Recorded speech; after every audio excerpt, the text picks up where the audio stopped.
一早起身望出騎樓，我哋隻船已經泊咗碼頭啦。睇下我哋呢個城市靚唔靚仔先。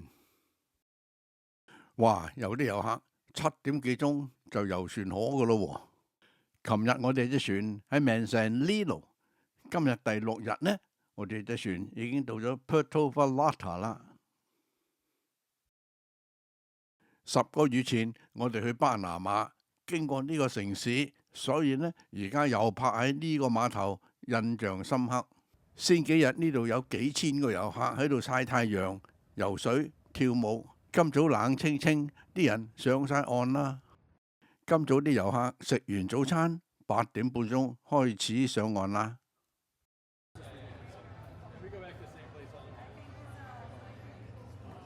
呢度碼頭嘅職員可能檢查遊客嘅包包，船上面嘅食物呢，因為衛生嘅條例唔可以攞上岸㗎。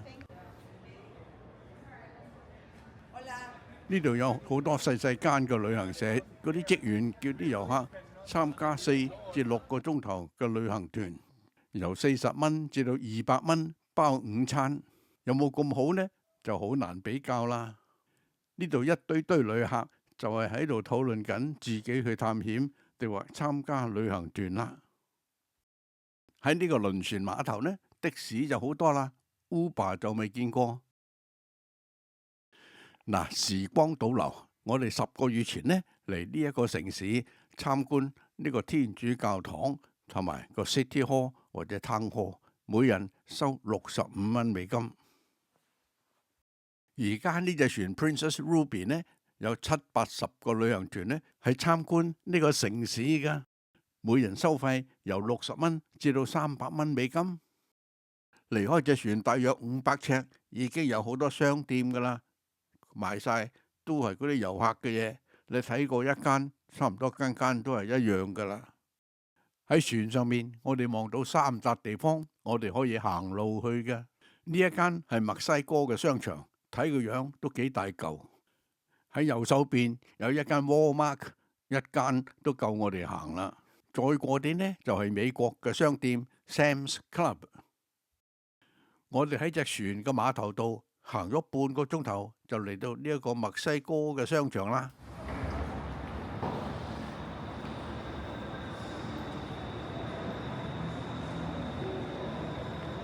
而家係早上9點搭3，賣汽車嘅鋪頭呢仲未開檔。2樓係一個 food court， 呢度有 Starbucks、McDonald、Subway、Burger King、Chili。有4-5間都未開門啊！有 Burger King， 有麥當勞。好啦，我哋而家去 Walmart 啦。呢間鋪頭個面積好大，啲貨品又好齊全，簡直好似將美國嘅 Walmart 搬咗嚟墨西哥一樣。唯一佢嘅價錢就唔用美金，用 peso。我喺加州晚晚食墨西哥木瓜，原來呢度平好多喎。原來呢度唔收美金，咁我唱咗1蚊美金，等於16個 pesos。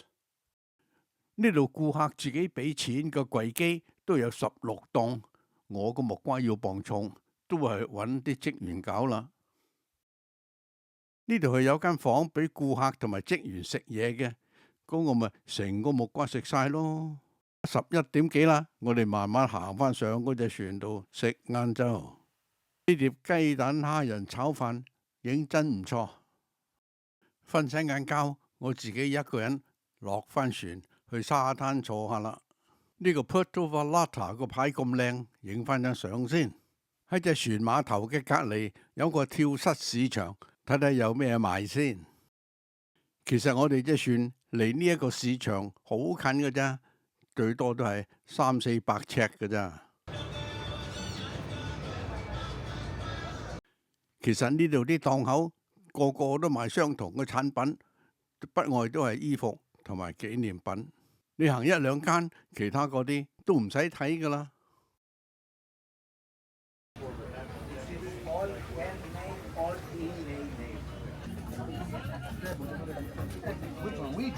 卒之我揾到一條好窄嘅路，離隻船冇幾遠嘅啫，佢通到去個沙灘嗰度。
嚟墨西哥旅行嘅遊船，大部分都係沿住岸邊嗰幾個城市嚟泊碼頭嘅。呢幾個城市最出名嘅呢，就係陽光與沙灘啦。我哋而家見到呢度呢，就係呢個城市最美麗嘅一邊。原來 Puerto Vallarta 係販毒嘅中心之一。呢個我哋點樣都估唔到嘅。我哋離開 Puerto Vallarta 一個月之後呢，即是喺2026年2月22號，墨西哥一個大毒販嘅主腦俾墨西哥嘅政府軍隊打死咗。於是呢，呢個城市就發生咗暴動啦，最少有73人死亡，搞到機場要停航，嗰啲暴徒到處放火，令到遊客受驚。到目前為止都唔知點樣收科。我哋慶幸避開呢一次災難。